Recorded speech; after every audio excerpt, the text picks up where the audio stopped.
మిగిలిన స్తోత్రాలన్నీ ఒకెత్తు తక్కెట్లో, ఒక్క దక్షిణామూర్తి స్తోత్రం ఒక్కటే ఒకెత్తు. ఈ దక్షిణామూర్తి దర్శనం అంటే అంత గొప్పది. ఆయన దర్శనం చేస్తే సరస్వతీ కటాక్షం దగ్గర నుంచి లేనిదన్నది ఉండదు.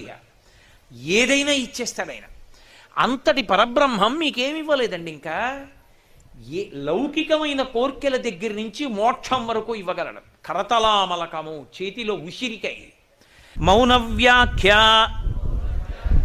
ప్రకటిత పరబ్రహ్మతత్వం యువానం వర్షిష్ఠాంతే వసదృషిగణైః ఆవృతం బ్రహ్మనిష్టైః ఆచార్యేంద్రం కరకలిత చిన్ముద్ర ఆనందరూపం స్వా